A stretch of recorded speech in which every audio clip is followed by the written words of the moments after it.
are back. Welcome to another edition of the Sports One. And we are back. We got the full crew in the house. That is what it's all about. The Yankees, out of any team in the league, are the best equipped to handle a blow like this. I think there is a higher power at play here. He's due law of averages. That dude is the ultimate scrub. It's trash. Yeah. Every person you have in there is fucking trash. Next game, you're going to see a big performance. You can see it in the end of the game, and I'm just totally stoked and excited for this. And we are back. Welcome to another edition of the Sports Port. And today it is the Barnes, Tony, and Dwayne show. What's going on, bro? Yeah, baby. It is good to be back. It's Monday. We're coming in hot, as we like to say, Tony. And as you like to say, as I like to say, we don't have a spare seconds. We do. We have the bite. Quick, gotta go. Exactly. Coming in hot. But Tony, I have to say, you have some. I don't know if it's like a spiritual connection or what, but I believe this is your second tournament this past year that you've called for golf with the winner. I think so. I think second. Yeah. As Chris Kirk, unbelievable, dude, wins the Honda Classic in a one-hole playoff over Eric Cole, who was actually shooting for his first career PGA Tour win. And what a story it is with Kirk. It was his first win in 8 years. So a guy, no one's really talked about, but on the early part of the PGA Tour schedule has got some top fives. Of course, Tony picked him, but he gets $1.5 million. So what a comeback story it is for Christian Kirk. And it's a guy, too, who I believe it's like 4 years ago, actually took a break from the PGA Tour, sort out some personal stuff. And here he is, back on the winner's circle. In virtue of this win, he gets an entry into this year's Masters, which is big for a guy, who grew up, in that area. And, it's a tournament actually that he has not played since 2016.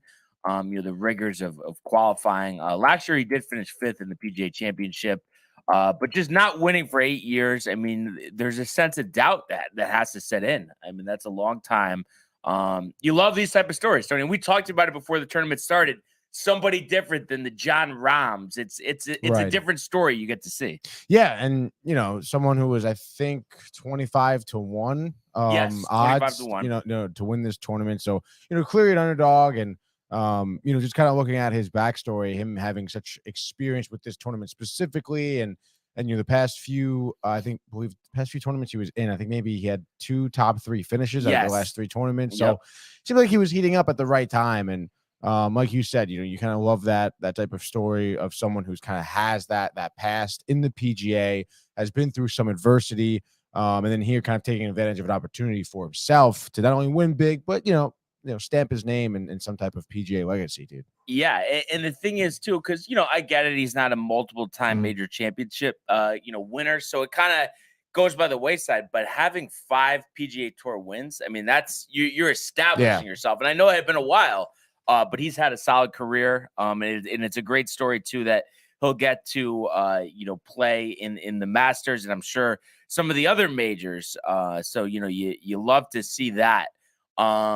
And have you been able to catch any of the tournaments the last couple of weeks, Dwayne? Or no? Yeah, and you guys actually touched it a little bit upon him. I mean, you love to see people like Kirk come back from trials and tribulations and come back on top. I mean, and that was evident this past weekend.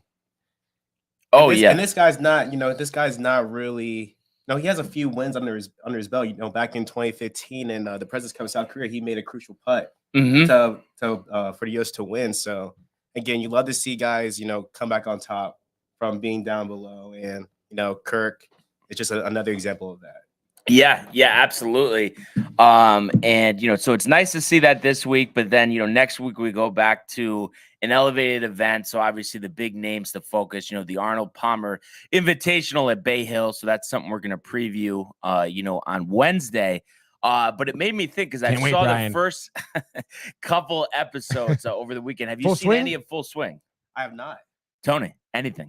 5 minutes. Have you seen it? Nah, I haven't, dude. Wow. So I saw the first 2 episodes plus. The first one focused on Justin Thomas and Jordan Spieth, how they're friends, and it kind of led up to JT, with that comeback on the back nine last year at the PGA, winning that. So kind of just the background behind that and how Spieth, was going for the career Grand Slam with the majors. So that was a great story.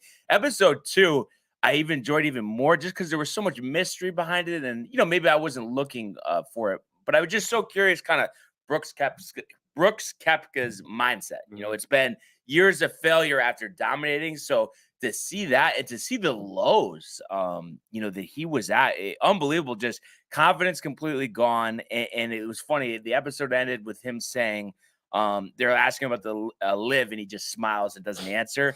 So it kind of really gave you the mindset of, okay, he basically went to live, because he even said, I can't beat these guys. These are too good. And for some guy like Brooks Koepka to say that, it was pretty surprising to see. So I thought that was interesting. And then the last episode I didn't finish, but I think it's the one that's really going to touch on live defections and everything. And Ian Poulter was in it, Tony. And you would have got a kick out of this. I don't know if you've heard of. Have you heard of Poulter, Tony? Ian Poulter? Like the name, it's not even a Thaddeus Young situation. I don't even think so, dude. But I don't know if he's England or what he is, but he's got the accent. So like he was playing Scotty Scheffler in the match play last year, and he keeps just going, I need to win, otherwise I'm not going to qualify for the Masters. And he literally smashes all of his clubs in the clubhouse after he loses the match. Holy shit! Heads up match play. So that was really good. So I look forward to continue to watching it. And I'm sure once we've all watched it, Tony, we could do a full synopsis on Screen Time. I'm telling you, you're gonna like it. Yeah. This week maybe I'll get to it. You know, and then by this weekend, how many episodes? I believe it's 8. 8 episodes, hour long. No, I think it's 40. Okay, that's not too bad. I like that, dude. That's not bad at all, dude. Dwayne, could you see yourself watching that? Well, absolutely. Yeah. I mean, Ian Poulter's such a older name in the game, right? So right. It'd be interesting to catch a little bit of that. Yeah. And actually, too, it was funny, Tony. We mentioned this quickly before we move along here. The CW, carrying the Live Tour. I heard on WFAN this morning it did a 0.2 in the ratings, which is like really embarrassing. I watched a good amount of it just because I had an extra TV to watch. Oh yeah, extra TV. Charles Howell III firing a 63 yesterday, but it's like, Charles, what does that mean? So that's the thing. I think it's like, and it's funny too with these live tournaments, we focus on guys like Brooks Koepka, guys like Dustin Johnson. It's like in Cam Smith, it's like, oh well, they should just win every tournament, but it's like it's the other guys that end up winning because these guys who are maybe more talented. They got their payout already, so it doesn't really matter to them if they win or lose, Right. So that's just the tough part. But a lot of good stuff in golf coming up, and like I said, we'll preview that Arnold Palmer Invitational on Wednesday. So looking forward to that. Can Tony go back to back with the picks? I think that's the biggest question. Oh man, I'll try my best. I have a feeling research, early on you have thoughts of Rahm in your head. I know, dude. Just for the pick, dude. You got to consider him at least, Brian. But definitely the early favorite, for PGA Tour Player of the Year. We'll have to see there. But let's go now to the world of Major League Baseball. 2-2, he got him swinging. The back-to-back strikeouts for Robbie Ray. There's damage right there. Shohei, way, Cy Young. Where did that land? Smoke to Chapman, who leaps up and grabs it. Story spins and fires. Out at first. There it goes. See ya. Home run, Aaron Judge. All right. So Major League Baseball, finally spring training underway. Yankees and Mets with some games over the weekend. And I was able to actually catch all 3. There was one on Saturday and then a split squad situation yesterday with the Yankees playing the Blue Jays and the Braves respectively. They won both of those games, lost the one on Saturday. But it was so refreshing to see the young guys start on Saturday. Jason Dominguez, widely considered a top 100 prospect, in the majors, homer for the Yankees. He's a guy, I think he signed with the Yankees at age 16. And, he came in, a speed guy, 5-tool. You didn't really think power. He hit a home run. And the thing is, you could tell just from the last time I saw him, really bulked up. So it's just awesome when you see guys develop, guys you've talked about for a while. So he seems like a future cog for them. Anthony Volpe yesterday, Tony, couple hits, stolen base. So he looked pretty good as well. So I'd like to see that. Clark Schmidt got the start for the game against the Braves. How'd he do? 5 strikeouts over 2 innings. The slider had some bite, Tony. So maybe the early favorite on, for that 5th starter spot. Jose Trevino with the grand slam yesterday early on. Nice. So it was nice to see that. Trevino, really one of my favorite players, and I know the focus is on Austin Wells, the younger guys coming in, but he really does bring that late 90s, early 2000s Yankee mentality. And, he's not the level of the same player, but the leadership that Jorge Posada brought to the catcher position, I think that's what it reminds me of with Trevino. So you love to see that. Those were the things that really stood out. I don't think Peraza, did anything, but it was nice to see him out there as well. Glaber, I think, had a hit yesterday, homer on Saturday. So it'll be interesting to see if they, look to move him, before the season starts with the gluttony of young guys. It's just they're all playing well. I mean, it's hard to leave them off the roster. Had to deal with Aaron Hicks yesterday getting the start. Tony hit, which would have been an out with the shift because of the new rules. Right. It fell in. Now, I know you said you caught a quick second of the Mets over the weekend. What do you think about just with the pitch clock and everything? I haven't thought about it much, but I have to say, I don't like it. Yeah, I don't really like it as much either. I don't really think it necessarily affected Max Scherzer, who started against the Nationals. He threw 2 innings, 5 Ks, 1 earned run. Max Scherzer is typically one who is pretty quick anyway in terms of his pitching, so I don't think it affected him as much. But maybe some of the younger guys, Tommy Hunter, seemed to kind of be a little bit off of his rhythm. And I just think that, I don't know, Brian. I mean, I understand, because obviously, hot topic here on Twitter, people were talking about video, they're sharing videos where there's 8 minutes go by and a pitch hasn't even been thrown yet in games. Right. And I understand that, but I just feel like, there's instances where pitchers or batters need time. I feel like it's kind of quick. Right. So then are they going to get injured? Are they going to be ineffective? Are they going to be on top of their game?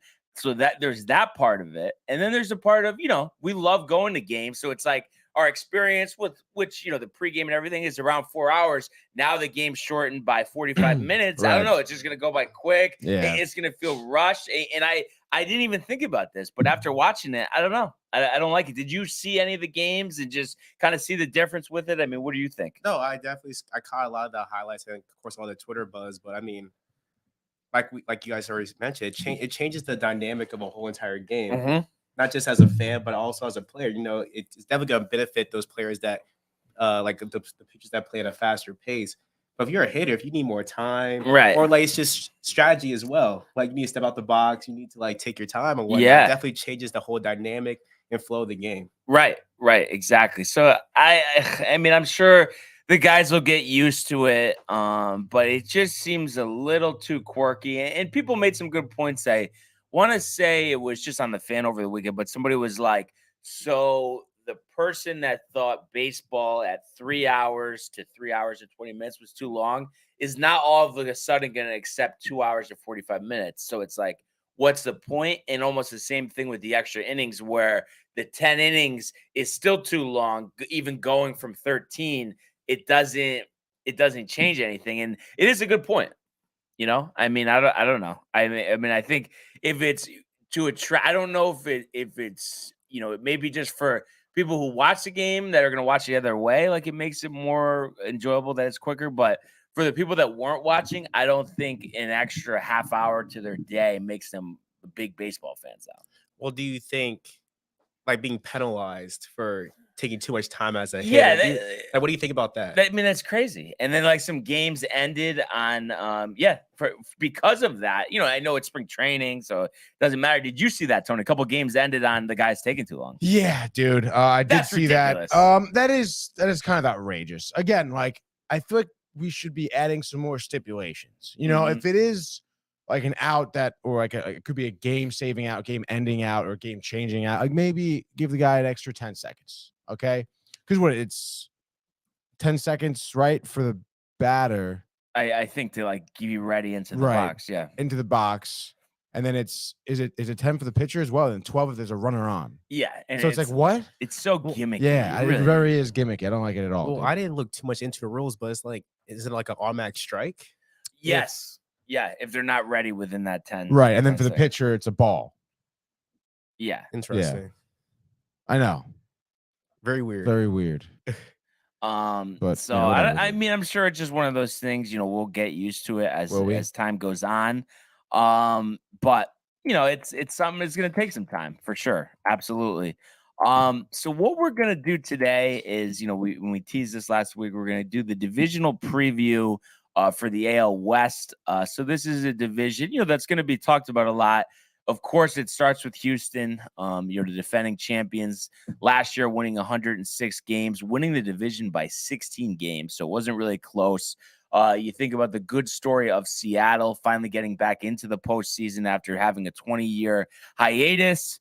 And then there's the thought, about the, Angels. Are they going to get back to the playoffs? Is Mike Trout going to get more than 3 career playoff games? Is Shohei Ohtani going to stay with the Angels long term? Are they improved enough with the additions that they made this offseason? Will Anthony Rendon bounce back? There's nothing, which is obviously a big question mark. You think about Tyler Anderson coming over from the Dodgers. And then how do you not think about the Texas Rangers, the spending spree that they went on 2 years ago, bringing in Simeon and Seager, and now you add Tony's favorite player of all time, Jacob deGrom, to the mix with former Yankee legends, Andrew Heaney. And then you think about Oakland, the joke that they are, the payroll that's the same as like 2003, winning only 60 games last year. Of course, not really doing, much this off season. So all of that stuff, there's just a lot to keep in mind. And I forgot to mention too, Julio Rodriguez, him bursting on the scene for Seattle last Rookie year. of the year? I believe so. Yeah. And then he got the contract extension already. And then Robbie Ray coming in to face Yordan Alvarez, the joke that was. So many things to keep in mind. But one thing I have to say too, Tony, and I don't know, it's me, of course, I'm going to look for a way to kind of come at the Houston Astros. But I really don't think they really had a good offseason. I mean, you think about it. You lost Justin Verlander, who's been the cog of your postseason rotation the last 5 years. You didn't replace him with anybody. And your only addition was Jose Abreu, who's in his mid-30s. And it seems like his best baseball would be behind him, just by default, by age. So what was your thoughts? You think a little light on the Astro, offseason this year? Yeah, I think it was a little light. I really don't like the Jose Abreu pickup, to be honest. But diving deeper into kind of, the Astros, being a team that kind of seemingly always finds a way to have a winning season, to be, competitive in the playoffs. They do have 2 really good young prospects, Yainer Diaz, I believe, and then Corey Lee, both catchers. Lee also plays first base. So I think that may be something to look at. In terms of maybe Lee coming up to play first base, get some pointers from Abreu, stuff like that, kind of have that veteran in front of him, and possibly getting some licks there. Both those players are very highly touted with their at-bats in the minors, because I believe Maldonado, right, is Houston's catcher right now, who's like 34 years old. Who they have last season? Christian Vasquez, right? Former Red Sox. Yeah. I kind of like, I liked Vasquez, to be honest. Let him go. That's totally fine. But again, Maldonado, I don't think is someone who's going to be reliable at that type of age. I think he can get maybe a little banged up, giving these 2 young prospects some looks here, which could bode well for Houston. And then, kind of what you alluded to, one of their biggest problems is going to be, who's going to be their ace pitcher in losing Verlander. I think we saw a strong postseason by Valdez and Garcia. So I think maybe they're going to lean on them a little bit more. But, Lance McCullers can perform. Christian Javier, as well as Jose Urquidy. I think the rotation will be fine. I think if anything, maybe they'll be in the market for a pitcher come the trade deadline if they need him. But other than that, I think Houston, again, is going to be one of these teams, as they have been in the past, a team that finds a way to win. What do you think, Dwayne? I'm going to be the optimistic type. Look at the Jose Abreu edition. This a few years ago, this man was AL MVP, right. Silver Slugger. Yeah. He doesn't have to be that type of player in order for the Astros to be successful. You of course, losing Verlander, your top pitcher in that rotation, but you have a young, touted prospect in Hunter Brown, who's looking to step up and possibly replace that. But yeah, a lot of people thought Jose Altuve was gonna slip, but I mean, he's still continuing to push and still bring production. And Michael Brantley, if he's healthy, that's gonna be another guy to be worried about. Jeremy Pena. So I think the Astros are still gonna be fine. I mean, it's the Astros. I mean, I think Vegas still has them as top, win the World Series, they'll run it back. And they still have a great bullpen. Crazy. And they still have a great bullpen. So the Astros are definitely going to be in contention, still the team to beat into this next season. Now, do you guys think, and most of it's kind of younger guys, developing like, Julio Rodriguez, have the Mariners, who lost the division by 16 games last year, have they closed the gap at least in your guys' minds? 16 is a lot. Yeah, 16 is a lot. I mean, again, you think of like Seattle in their offseason. I mean, Colton Wong, I think, was a big addition. How about Teoscar Hernandez? Yeah. Also a very large addition. And AJ Pollock, honestly, too, I think they picked up, right? It's weird. It's not showing me that. The only thing it's saying they added was Trevor Gott and Hernandez and Wong. AJ Pollock and Cooper Hummel. Professional baseball player for the Seattle Mariners. I don't know, but was he already on the? I don't know. That's so weird. I guess this page just isn't updated. Yeah, what page are you looking at, dude? Bleacher Report. I mean, usually that's Bleacher Report solid. Normally is pretty solid. Let's see Baseball Reference, dude. I don't think it wasn't a trade deadline thing last year. White Sox all year. Huh. I guess they're just, I don't know. Maybe it was a late signing. Whatever. Maybe Bleacher Report isn't downtime TV. So but Tony, answer the question though. Is the gap closed or not? I'm trying to answer the question. I'm saying I think trying to buy some time. The gap is closed. Yes. 12 games. You said 12 games, 16? 16 games. I mean, it's got to be within 10. Yeah, easily, dude. They easily picked up 6 games. With those 3 additions alone, let alone, like we mentioned Julio Rodriguez, what type of production he's going to have his sophomore year. Expecting a lot from him for sure. And I don't mean to overhype him, and I know it sounds crazy what I'm about to say, but to me, he seems like a Hall of Fame player. I mean, I know it's so early, but he has all the tools. Yeah, I mean, I'm really excited about him. I think like a future, like nobody can beat Ken Griffey, but I'm saying that's just what the type of energy, the ability that it reminds me of. I'm pretty impressed with him, honestly. I really am. I mean, he definitely has that early pedigree and moxie of that type of caliber player. No, and I agree. I think the gap is definitely closed. I'm not gonna put a number to how close that gap is, but they're trending in an upward position right now. So you definitely have to look out for the Mariners. Yeah, absolutely. And obviously, I mean, there's not really much to speak on the A's. We understand, what they're facing this year. Dude. How many wins did they get last year? 60. And I mean, I think they're going to be hard pressed to get 50 they did absolutely nothing this offseason. But, for the Texas Rangers, Tony, and I know, they're almost like by default your new favorite team in the American League. That's so ridiculous. But you think about last year, 5th in the AL in runs scored. So they were able to put some runs on the board. Pitching was the problem, 12th in runs allowed. But you add DeGrom, you add Heaney, and obviously DeGrom already going through some things with that side tightness. But you think about that. You think about Martin Perez has actually been one of the more underrated starters of the last 2 years.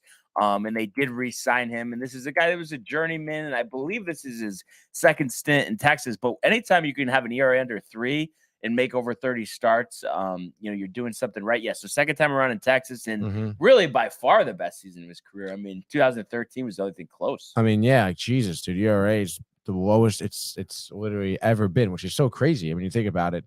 Man who's been in the league for now 11 years. That's ridiculous. You don't usually see that, but all it takes sometimes is one little kink by the Texas Rangers, dude. Yeah, absolutely. So you think about him, you think about Jake Odorizzi, who they actually traded for.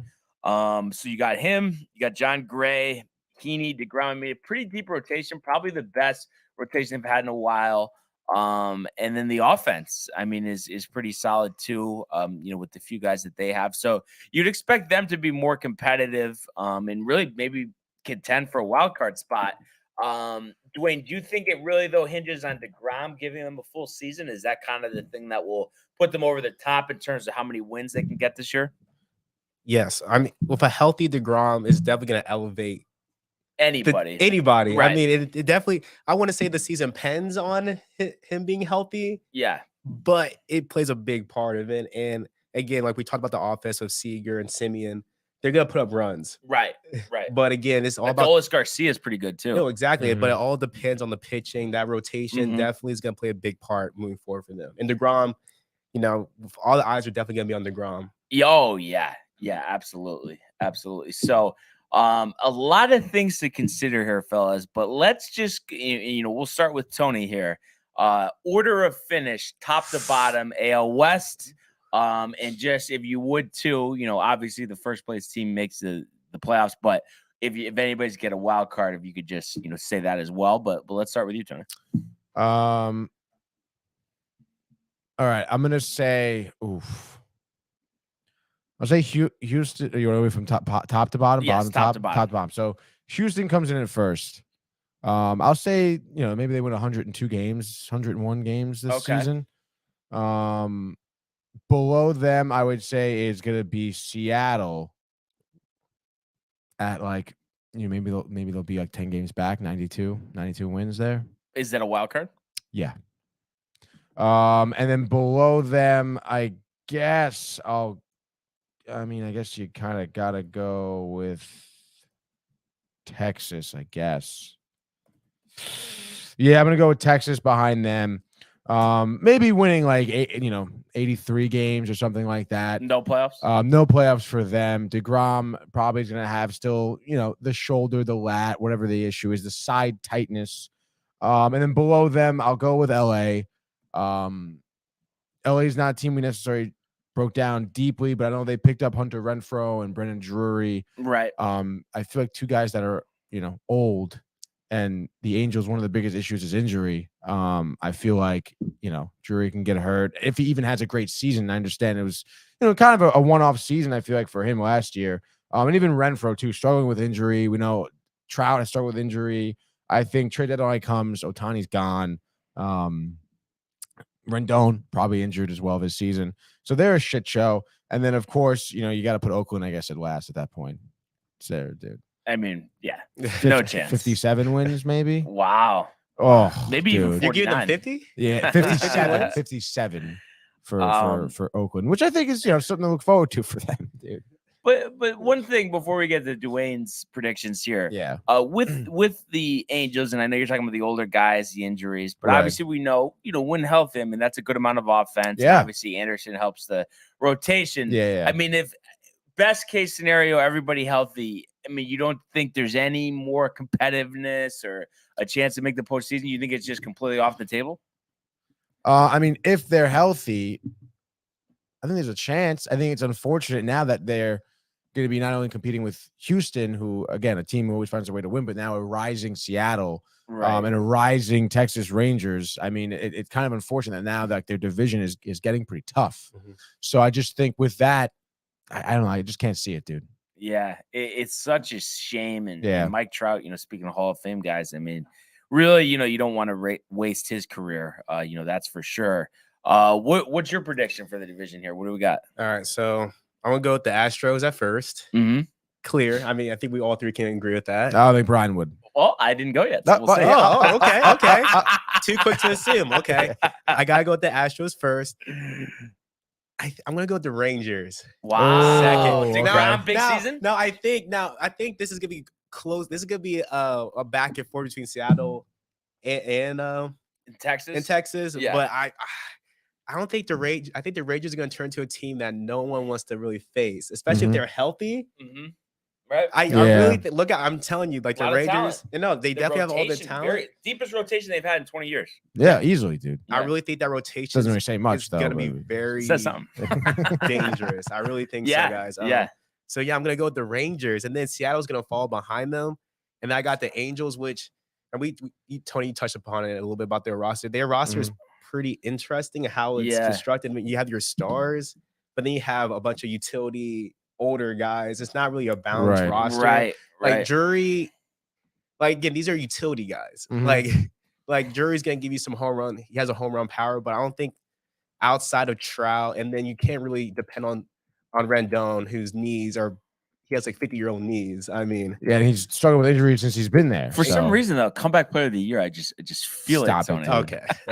Stop it, dude. Okay. And I mean, take a quick look at Brendan Drury's career, even too. I mean, how Last year was a career year. Almost, Yeah. Yeah. right? 30 years old. Last season, Yeah, right? career high 28 home runs. Yeah.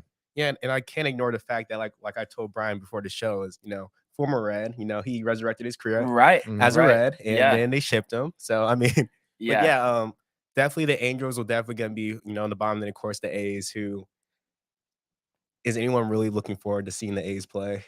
No. I mean, yeah. they have a couple prospects to look out for, but I mean, yeah, they're gonna get traded. 50 wins is pushing Yeah. it, in my opinion. I mean, it's just so bad. ridiculous, so embarrassing. Poor Oakland. Yeah, so I do have a switch up at top, and I believe, Tony, I don't know if I'm mistaken here, but I think it's 5 straight titles for the Astros, division titles. Is it really now I at this believe point? so. I mean, I think they've been to 5 straight American League Championship Series, and I don't think. I mean, think about it this way. I mean, when was the last time someone else won the AL West? I mean, the Angels haven't been anywhere near it. The Mariners just made the postseason for the first time in a long time. It might even be more. 5 straight, right? Yeah. Since 2017. Dynasty straight. question The mark? rat began in Wow, 2017. dude, so crazy. Wait. Oh, yeah. 18-19. No, but they didn't win it in 20. Who the hell won it in 20? Are we not? Did the A's win it? I'm blanking. AL West 2020 standings. The A's. Yeah, I guess oh, the the A's did shortened win. season. Yeah. That's it's crazy. It doesn't seem like it was that recent. That's ridiculous. Yeah. So I guess 5 out of the last 6. But and that's actually 5 overall. Yeah, because they were in the National League, obviously. Good part. Right. But I think this is the year the streak ends. I think Seattle is loaded, and I think we forget too because it was like a midseason acquisition. But Luis Castillo, I mean, what a pickup that was. Oh yeah, dude. Totally forgot about that. That was huge. I mean, Robbie Ray, is inconsistent, but we see this stuff. I mean, he has really good strikeout stuff. Oh, now you're a Robbie Ray guy? Logan Gilbert, Logan Gilbert as well. Really has some good stuff. So you think about their rotation, and then adding Teoscar Hernandez, I think is huge. And Julio Rodriguez, I would not be surprised if he ended up winning MVP. I mean, he's really primed to have a great year. You saw how the emotion of him in that playoff series, how bad that he wanted to win. So I just think he's really going to be, he's the face of the franchise, and it's been a while since they've had a lot of hype surrounding the team, and they were so good for that very short amount of time. But I think their rotation is solid 1 through 5. George Kirby's another guy that nobody talks about. Oh yeah, he's up and coming. Marco Gonzalez, he is a journeyman, but he did give them some solid innings. So that's a solid 1 through 5. There's upside, which is important. I think, the bullpen, I mean, Paul Sewald, Tony knows about him firsthand. I know he had a good year last year. I would think that somebody else will end up seizing that job. They're listing Munoz as the co-closer, but something to keep in mind for that. But I think offensively, they'll be as strong as they've been in a while. And I think obviously it starts and ends with Julio Rodriguez, but also, Teoscar Hernandez kind of is due to bounce back. You look at Eugenio Suarez, average has been terrible. Another former Red, but the power is there. So who's to say with the shift being gone, maybe he has a bounce back year. That's something to keep in mind. Consistency. It's all about consistency when it comes to Suarez. So it'll be interesting. JP Crawford got to a really hot start last year, kind of tapered off. Yeah. You have Ty France as well, and then AJ Pollock and if does Jared Kelnick finally figure it out? Probably not. That's something interesting. So, offense, you might be a little top heavy. So that could be an area that they look to improve. But I just think because of the pitching, that'll get them to the top of this division. And with the slight, tick back, from the Astros, I think losing Verlander. And then, I don't know. Jose Abreu, I could see him getting injured and not even making it through the whole season. So I think that's going to set them back a little bit, honestly. Top of the division? Top of the division, yeah. Seattle Mariners. So it's been a long time since they've won the division, quite a long time. So Astros will finish second, but I'd say Mariners, let's say 97 wins, and that'll be their most wins since 2001 when they broke the record. Astros in second, we're going to say 93 wins. And then, of course, that'll be the first wild card spot. Second wild card spot, though, will be the Rangers. I think DeGrom will figure it out. I think the offense will be there. So I'm going to say the Rangers are going to win 91 games. The Angels, so close, but just not enough. I think 84 wins for them. I think the offensive guys will stay healthy. I think we'll finally see a full season out of Rendon, which would be interesting. I know full odds season are against that. I mean, how many years is he going to barely play, though? That's all I'm Every saying. year. I mean, he's getting his money, though. He is getting his money. So I'm going to say Rendon, gives him somewhat of a productive year. I think Ohtani ends up staying because they're in the wild card race, but unfortunately fall out. The A's 44 wins and hopefully a move to Vegas after the season. We'll see. But nevertheless, I think it's going to be an exciting year in the American League West, Tony, no? I would say exciting to say the least, dude. And it actually is pretty funny because I feel like people are forgetting about the whole no shift thing. Yeah. So it kind of definitely throws another wrinkle into the game in terms of how people are going to be producing. Some guys you never really heard of probably going to be doing pretty well. And I mean, how about I just said Aaron Hicks got a hit yesterday with no shift. I mean, if Aaron Hicks is getting hits, I think it shows the magnitude of, what the effect it has. They never heard of that guy. That's for sure. But yeah, I love it. I love the baseball's back. I'm pumped to keep it going. I guess tomorrow, just kind of order of sequence, Tony. American League Central, I believe, is next on the docket. Yeah, I don't see why not. That'll be an interesting one. Kind of been a division that's been up for grabs for a while. No big dominant team. The Guardians with the big story last year. In terms of making it to the playoffs when no one expected it. The White Sox the last couple of years of disappointment, but I think it just is different this year for the Guardians because last year no expectations. This year there's some expectation after really taking the Yankees to the brink in the division series. So that'll be an interesting division to talk about tomorrow. But let's switch now, Tony, to the world of the National Hockey League. Here's Matthews. Scores! Hat-trick goal! My goodness, this is a great shot. Big hit on the far side by McCarr! He flattens Jordan's skull! Oh my goodness! Next to come right back. Terrifying and robbed by Shesterkin. That's brilliance from Igor Shesterkin. It's a breakaway to win it in overtime! McDavid scores! The winner in overtime! All right. So an interesting weekend in the National Hockey League, Tony, doesn't get started on the best foot on Saturday. Getting embarrassed. National TV, ABC, by the Washington Capitals, and something that we weren't expecting. I think the Caps were on a 6-game losing streak going into the game. Yeah, dude, they were not good. You have Shesterkin in net, and it's just like, once again, deer in headlights. They lose 6-3. So the Capitals really turning back the clock, for that one. And you look at it, for the Rangers here, Shesterkin pulled late, 17 out of 22. Really seems to be going through it, lately. And, I know the offense hasn't helped him out. And, they added some goals in this one late when the game was already out of hand. It was 5-1. They ended up making it 6-3. Goudreau, Kreider, and Kakko with the goals here. But when you look at a game like this, Tony, and it's not like, they're facing the Boston Bruins here. The Capitals have been, kind of, a mediocre team this year, kind of barely hanging on in the playoff race. Are you officially concerned about one Igor Shesterkin? I mean, you got to be a little bit concerned, especially because of how bad, the stint he's on so far actually was, he gets pulled in the second period or after the second period. Let up 4 goals in the second period, 17 saves on 22 shots. And you look at it, just his last 5 games, right? So far, his season going for me is 2.65 goals against on average, 910 save percentage, and just the 1 shutout. So kind of to the middle to the lower end of the league, honestly, on some of these stats. And you look at, big reasons because his last few games here, he really hasn't had a save percentage over 900. Of course, at this point in time, right after the loss to Washington, obviously getting pulled with only 17 saves there and 22 shots. That was a 773 save percentage. Before that, in the loss to Winnipeg, only an 810 save percentage. And then we had, he had 2 wins back to back, one to Edmonton from a shootout.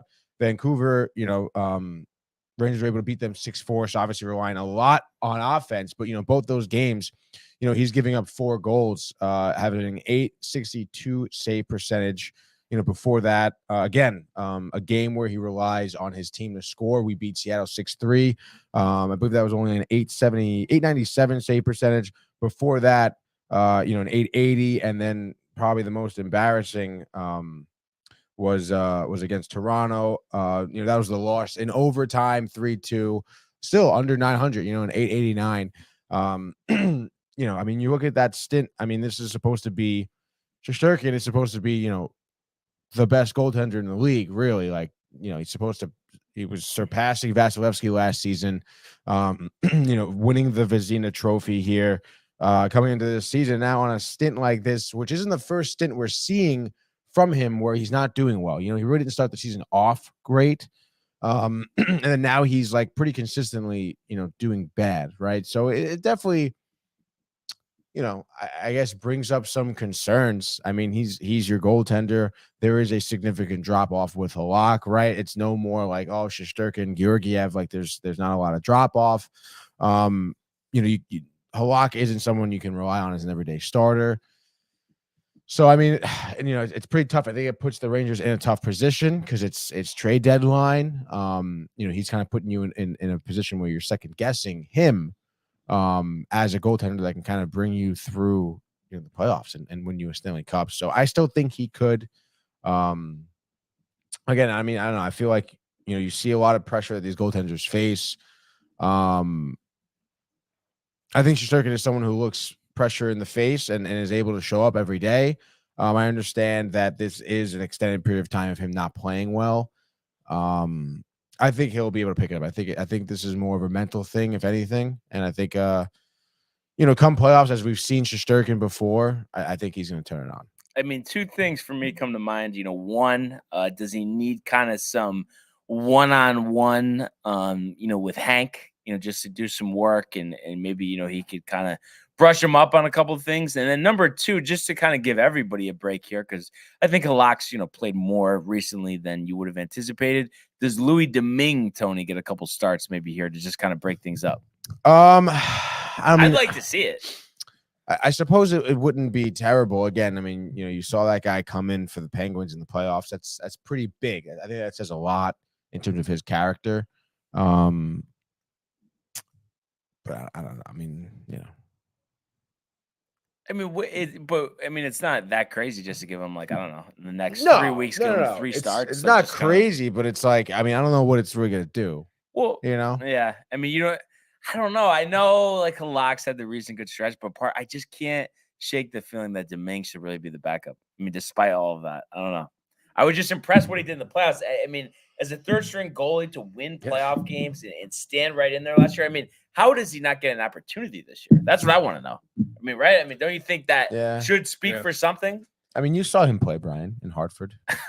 Yeah, they won. They did win. But that goal late that put Tony over the top. Oh, dude, a couple late goals, dude. But I mean, it's so tough because you could really go either way with it. But do you feel just in general with, a big name struggling, are you better off playing through it? Or do you think you're better off kind of getting a break from it to kind of recharge, to get through a slump like this? I'm kind of up in the air about it because, throughout this stretch, he's shown that he's really struggling. Right. Now we don't know the cause of why he's struggling, but it's definitely concerning. Right. Obviously. The real question is, how long do you let this continue without making some type of decision or change or try to adjust? But like Tony said, he's shown up in the playoffs. You have reason to believe in this guy. Mm-hmm. But it's definitely as a fan or just as as his teammates, kind of like, okay, like you're struggling is clear. How can we, go about this? Right. Exactly. You want to go about it the right way. And I've always just felt like too, though, because it's like when you have a bad day on the golf course, you can't wait to get out there the next time and kind of put that in the past. So probably by, let's say Halak playing 3 out of 4 games or whatever the case is, that might not help. So I guess just, but you just don't want it to hurt you because it's like this is a tight race in the East. So that's why I don't know. I just think maybe a Deming spell and some work with Hank, kind of a reset. I think that's the best way to go because while they have positioned themselves pretty well. This recent losing streak, now you're back behind Tampa Bay here, and you're 5 games back at Toronto. So you'd like to move your way up. Yeah. So I don't know. That's kind of my thought. I mean, and I guess I didn't really ask you, Tony. I mean, what do you think the answer is to get him going? I mean, is there anything specific, or do you just kind of business as usual? I don't know. I mean, I think business as usual. I know we didn't talk about the Kings game. Yeah, no, which we're gonna get to. Yeah. So. Well, that was a lot, though. Yeah, I know, but I'm just saying, I think like what I think watching Halak is like in net is what I was kind of alluding to. I gotcha. Okay. We'll kind of put a fire under Shesterkin's ass. What about Louis Domingue? He saw him cry. No, I'm just kidding. I mean, again, I don't know, dude. I mean, I think it's going to be a tough move to you're not obviously. I don't know. I think it'd be tough now to push Halak down and bring Domingue up when Halak is doing so well. Then obviously you're not starting Domingue over Shesterkin. You're not, Yeah. So it's like, yeah. I don't know. Dude. So business as usual. Yes, I that's what I was gonna say. Yeah, that's what I was saying. Business as usual, I think. And with some time, Shesterkin, we'll see him in rare form again. Yeah, absolutely. And I didn't realize. I guess I was just watching so many things yesterday, but I guess Shesterkin did start yesterday. I don't know thought why he did. Yeah, I was. Because usually they don't go back to back. That's why. But he was pulled, and they probably just wanted to get him some confidence. So should never listen to you. You know what happens, Tony, when you're thinking, gotta go. Yeah, dude. Yeah. One thing leads to the next. But as we've already mentioned here, the Rangers did get off their losing streak. 5-2 yesterday, winners over the Kings. And I did check, Tony, the lowest the tickets ever got down to for 2 people was like 207 in the 200 section. So we didn't sniff 150. I thought we would, but we didn't. But yesterday was everything that the Rangers needed. They took the lead early on a Lafreniere goal to make it 1-0, his 11th. And then Tony Trocheck, dare I say, is heating up. 18th and 19th goals yesterday. So in the second, so that made it 3-0, and they really just cruised from there. I know Arvidsson had a power play goal at the end of the second to make it 3-1. Roy closed the deficit to 3-2. But then Artemi Panarin, that was a nice rebound goal. Mm-hmm. That was like a Tony breakdown. Like if there was more time, that would be a Tony breakdown. Oh yeah, I know. I would love to, dude. But nice to see Panarin, get his 19th there, and then Zibanejad has been on such a heater. His 31st made it 5-2, and that sealed the game. So finally, the offense we're looking for, and not offense, at the end of the game like last time, where you're just kind of tacking it on at the end. It was just refreshing to see it consistently throughout the game. And I mean, it's been almost a couple of weeks, Tony, since we've seen a from the puck drop for the full 60 minutes, a full effort by the Rangers, start to finish. Yeah. It was a great game. And I think, you gotta get the last sip sometimes, though. That was very funny, dude. There's absolutely nothing left in that cup. Absolutely nothing left in there. Never enough coffee, though. No, Tony can attest to that. I haven't had my coffee yet today. I'm like, no. I thought you had 3 cups. No, I wish, dude. Yeah. Totally forgot what I was gonna say now. Just about the win, the consistent effort. Okay, yeah. The Panarin goal, Trocheck's second goal. We're kind of seeing some of those dirty goals happen, but almost by like a residue of design. Like it's just kind of like that saying. You get pucks on net, you're more likely to score. Doesn't even matter. If you're not sure what to do at any point, like just throw the puck to the net. Right. Why not just like challenge the goaltender? You never know what's going to happen. Trocheck's second goal, I think. He shot. It was a nice wrister from like, I don't know, maybe like the middle of the circle, and it like one of the Kings defenseman sticks hit it, and it went right past Jonathan Quick, and it was just like an absolute ridiculous thing to ever see. Never happens, but Trocheck gets a goal because of it. Same thing with the Panarin. Being in that right spot for the rebound. If I forget, I don't know if it was Fox who had that assist, but if whoever decides not to shoot the puck, like Panarin's never going to be there for to get the rebound and to score. So good job on the Rangers by that standard. Because I feel like when the Rangers start getting in their own head and start having like a few losses kind of build up, they start to just look for the perfect shot. They're passing too much. Their shot selection sucks, is what I'm saying. So I think it's good that they worked on that in this game, especially against a team like the Kings. But I feel like I think they were 1 for 4 on the power play on Sunday. They were 1 for 5, I think, against Washington. You got to do better with your power play unit. I think if I'm Gallant and I'm seeing games like that where we're sucking on the power play, where we're having so many opportunities. I mean, it's not every team you're going to play is going to give you 5 power play opportunities. When you start playing the Bruins or the Hurricanes or even the Devils, these are teams that are going to be able to keep up with you in terms of skating. They're not going to be giving up stupid penalties like the Capitals would. So it's like you got to take advantage of those chances you get. And I think power play unit, it's professional hockey. Everyone knows how to score, specifically when they're a man down. They're taught that. I think if I'm him, I would just change the lines up some more. I mean, I understand we might be getting Kane soon. He's something to consider on your first power play, unit. You have Tarasenko, work him into your first Where's power play Tarasenko, unit. though? I mean, I know he's only played a couple games, but I expected where is he him, in terms of scoring? Yeah, I expected maybe another goal or two at this point. Again, dude, put him on your first power play unit. Yeah. He'll have opportunities to score, gain some confidence. You'll see him play even better on 5-on-5. It's that momentum game. I think you can do that for him. And again, if you're Gallant, I mean, at this point, you have so much talent to work with. Everyone's individually, everyone's been having a great season. Switching up your lines should be easy for him. It's just about really who's hot at the time, who has better chemistry. I mean, if I was him, I would hesitate to do that. And then face-offs kind of sucked, I think, on Sunday. If I do recall, we only won 43.9% of our face-offs. I mean, obviously, you got to do way better than that. I don't know. We can dive a little deeper in terms of who had the face-off wins. I mean, it looked like Anze Kopitar and Paul Denault for the Kings were dominating the face-offs. They each had 7 wins. Trocheck had 9. He was 9-5, so a pretty good percentage from him. Barclay Goodrow 2-6 in the faceoff circle. Hedel 1 for 7, I should say, in the faceoff circle. So I mean, maybe our younger guys, the 3rd and 4th lines, could really use some work in terms of faceoff winning. Trocheck, you gotta love that 64% of his faceoffs he's winning. That's why he's here, right? That's fucking awesome, dude. So that's solid, dude. No, it is. It is. It is why he's here, dude. All right. I just want to make sure. All right, dude. But nevertheless, Tony. Dude. It's a good way to start off a busy week. This is a 4-game week, so you don't usually see that too often. You got 2 easier games coming up, a couple of days off, and then Wednesday you're in Philadelphia. Tickets as low as $37 for that one. Ottawa on Thursday at home. Another one that you expect to come easy, but then again, you expected the Red Wings game to come easy, and you lost 4-1 and embarrassed yourself.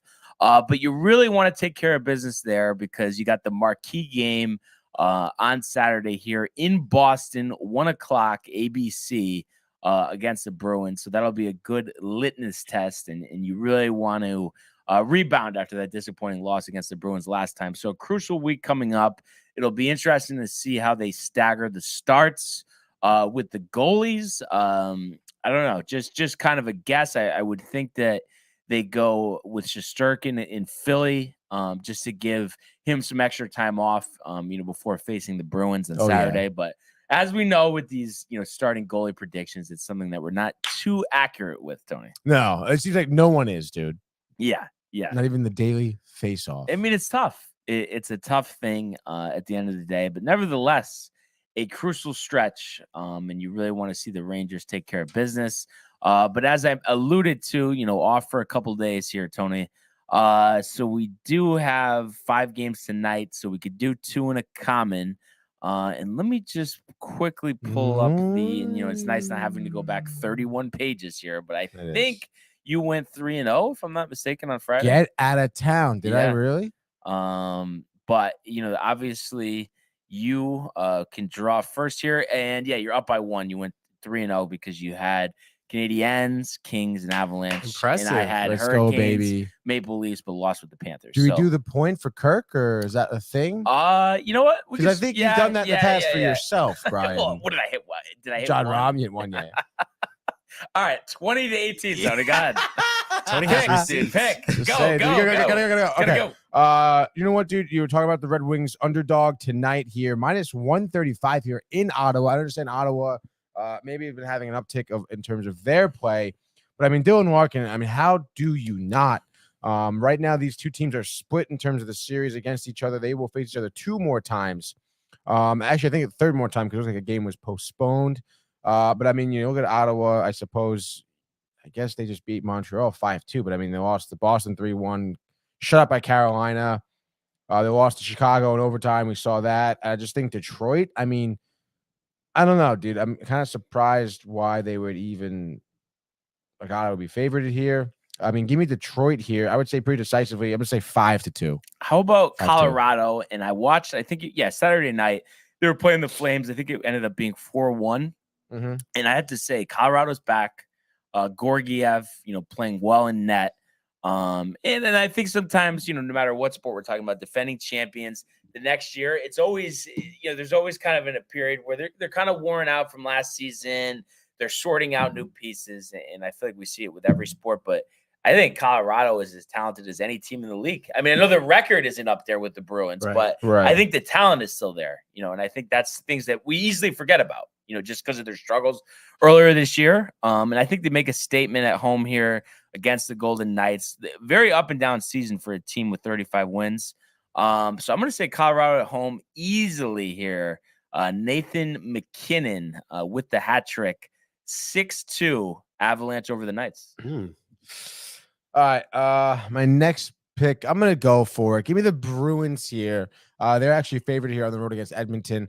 The Oilers, I understand, I'm not one, honestly, who likes the Oilers that much. I think that they're kind of a halfly built team in terms of their lack of goaltending and defense. And I think a team like the Bruins, I'm actually just interested to see how many times these teams have faced each other. First time this season they're facing each other. I think it's going to be an absolute bloodbath.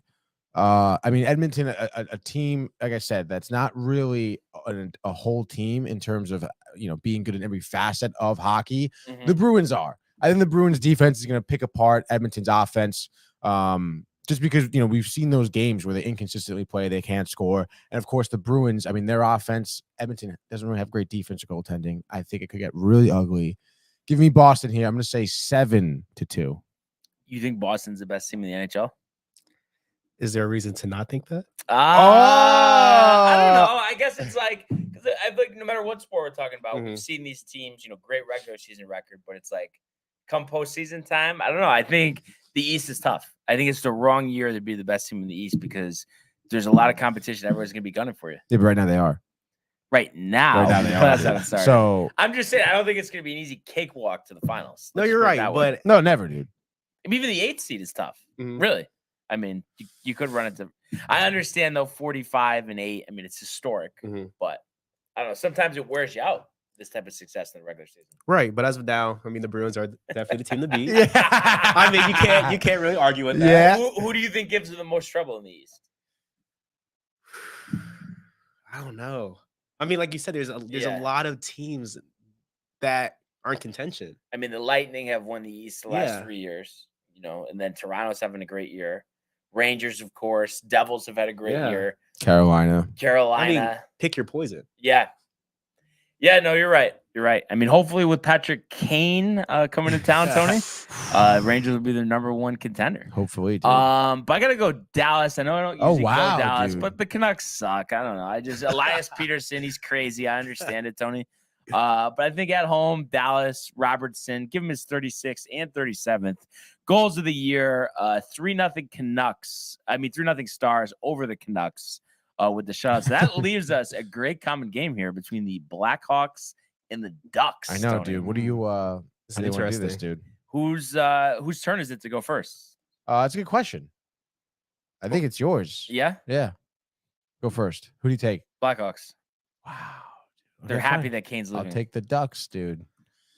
I mean, it's a tough one. I mean, I know. I mean, you got to. I mean, Kane's probably not playing, dude. Yeah, But then again, I mean, I don't know. Ducks, it's a shit show. Blackhawks have been on a streak too recently. And Kane And was part of that until they sent him home, I'm saying. Right. And he didn't play against San Jose, right? No.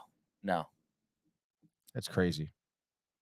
He beat San Jose 4-3 in the shootout. I mean, so it's a small slate tonight, but I think it's some of these games will Quality. be pretty good. Bruins Oilers, that's on NHL Network too. That should be a good one. Oh, let's go, dude. Easy money. Dwayne, it's kind of funny, just to wrap up hockey here. Tony always gets tight. I mean, I think you could at least see this. You obviously know Connor McDavid on the Oilers, how great he's been, and the lack of success previous to last year. I mean, at least they made the conference finals. Mm-hmm. But I just feel like there's something in it. I know it's a different situation, but just the way like Gretzky came over, ended up playing with the Rangers.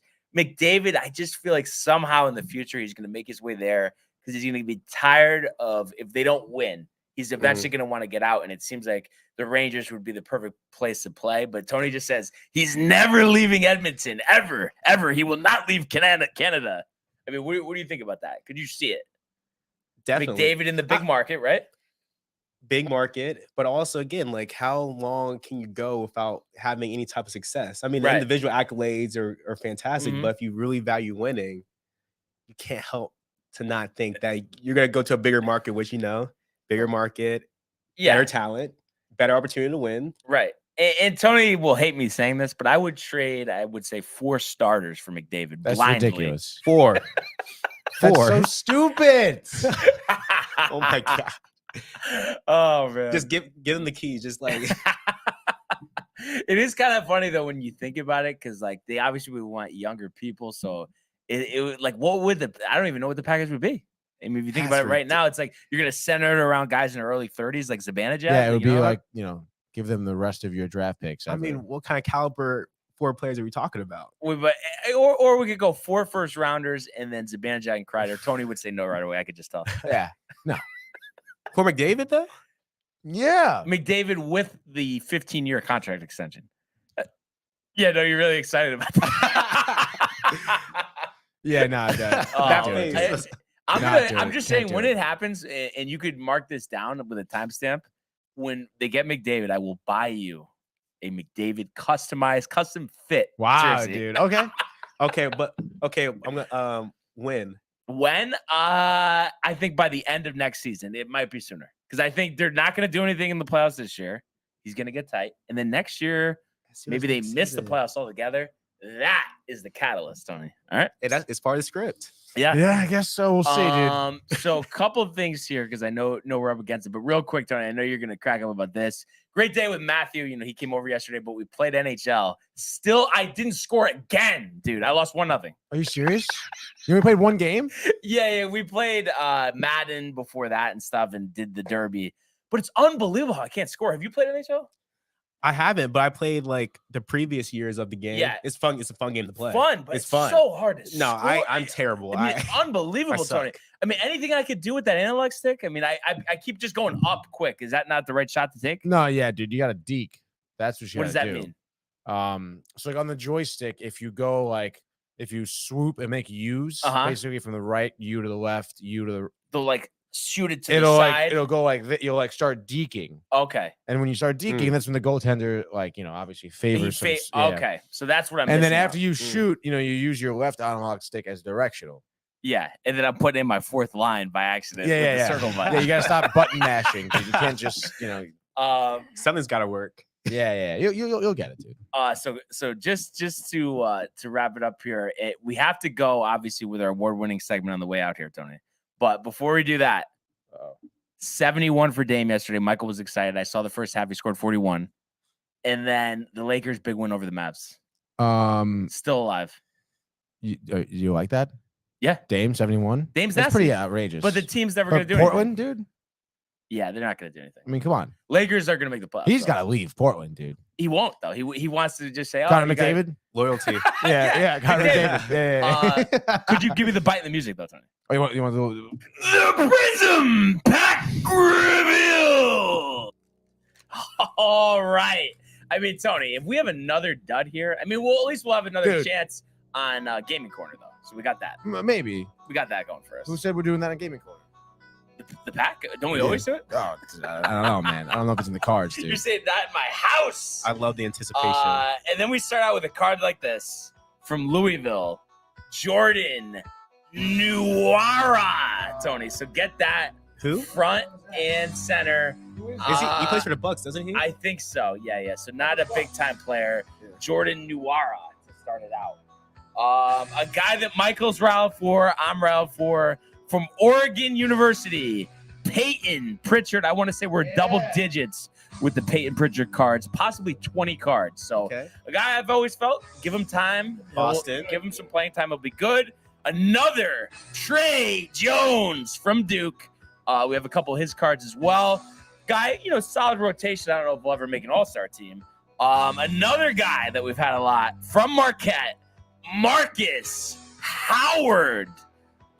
So looking to carve out a role in the NBA. Was solid on Marquette. What team does he play for? I think he might be in the G League right now. And the former first-round pick from Florida State, Patrick Williams. That's solid. So a guy with potential. Chicago going through it a little bit right now. So He starts. interesting to see. I actually just want to pull up his numbers here quickly. But I think he was ACC Player of the Year in college. So that's what we got for the prison pack. I'm a little disappointed. Where's the big star? Where's the Melo card? Where's the Wiseman card? Where is the Anthony Edwards card? I think it's been a little bit. But Patrick Williams, I guess we are shortchanging him. I mean, he's only 21, and he's averaging 10.2 points per game this year. 28 minutes, so the minutes could go up. Maybe the production goes up. And last year he only played in 17 games due to injury. So there's still some potential there. Yeah, he's a key starter. I mean, he's getting better. I swear, though, and I know it's just there's so many things that go into the NBA, but I really, I know Lonzo's missing the whole season, but I feel like the Bulls should be better with Vucevic. Oh, yeah. Dude. With Levine, with DeRozan. Sayonara. There's just no defense. That's a problem. Caruso. Is that the problem, though? No defense? It is. I mean, there's nothing that can turn it around. Yeah, I mean, Donovan Mitchell put up 71 points against them. Yeah, that's true. That is true. Yeah, what the hell is that about, dude? Defense. How about the Bucks? Another victory yesterday without Giannis. Banged up Giannis, yeah. Yeah. Bucks, I think, are going to win second title in 3 years this year. It's your favorite team? So. Tony's favorite team. Tony's favorite team now. I mean, they've won. I think they've won 14 straight games, though. Really? The Bucks? Yeah. No. And they just got sold, I guess, to the. This came out just today. I guess the Bucks just got sold to the Browns owner, the Haslams. Yeah. Are you serious? Boy, that's a tough one for the all Bucks fans. You feel like you I mean, just what's happened with the Browns, it's hard not to be a little nervous. Gentleman Jack. Right? Yeah, I mean, arguably so. Yeah. But obviously you got Giannis, so as long as he's there, you're good. Drew Holiday as well. I think they're better than Boston. Do you think they're better than Boston? Oh my gosh. Marcus Smart, defensive player of the year. Injured? But he'll be back, dude. 7-game series, who you taking? Bucks in 6. Oh. Ooh. Not even to game 7? Nah, I just something with Boston, though. Think about it. When was the last time they stepped up? Doc was getting the Gatorade bath in 08. I mean, it's been a long time. Tatum's great. Browns, I think, is a little overrated, though. Tatum is amazing. Tatum's great, but he has not shown up when it matters, especially in the playoffs. Right. Last year, I thought they would beat Golden State, mm-hmm. And of course, Curry gets his 4th ring. But I agree that the Bucks will take them this series, but I think it'll go to at least 7. I think it'll go to 7 games. Who do you think's better, Tony? Last question for you, I promise. Celtics. Devil's advocate situation, though. You would say Bucks without me harping on why? The No, why? Why? Yeah. I think they're more complete team. More complete team. More complete team. More complete team. Yeah. More complete team. Better fan base behind them. Better fan base. Yeah, than the Bucks fan base. I hope no one from Milwaukee is watching this. I don't even know anyone who's a Bucks fan. There's one person. Can't name one person. From the Midwest. Doesn't matter. Oh, there's people from it doesn't. Because I know people in the Midwest who are Celtics fans. How about that? Celtics suck. How about that? They don't suck, dude. Okay. They just have the best record in the NBA. Yeah. But okay. We know what you're gonna say. I mean, okay. So the Bucks are making it out the East. Yeah. Okay, get 2. The Suns. When Durant comes back, Phoenix. meant to be Durant title done. I know. Yeah, I think so. Yeah, over. Rematch too. Rematch in the finals a couple years ago. That'd Script be fun. is written. Not the Warriors. No, the Warriors are like 1 game over 500. They just came back to beat Minnesota last night. Still, I mean, Curry banged up, Curry. a year older. Thompson not the same. Green just talking, Jimmy G, man. Jordan Poole is decent, but Nuggets. Nuggets could do it. Honestly, I like Jokic, but I just got to give Phoenix has too much talent. Yeah. But it's obviously when Durant comes back, which is supposed to be Tony. this week. So come on, Tony. Come on. We'll have to see, though. The NBA heating up. So we'll be sure to start talking about that a little more. Tony, on the way out here, can you just tell us what we have on the horizon? Oh, on the horizon, on the near horizon, we have Gaming Corner tonight, 6:30 p.m. As you guys know, spring training is in full swing. So that means the boys are playing MLB The Show 2022 tonight. Brian and I are going the full 9 innings. No pitch clock, Brian. Okay. No pitch clock with 2022. Yeah. I mean, we could probably No implement our own shits. pitch clock. Don't need to. No, I'm going to be shifting every other batter, dude. Okay. So yeah, it's gonna be a dope time. And then further down the horizon, tomorrow, screen time episode at Experiment VR in Trumbull, Connecticut.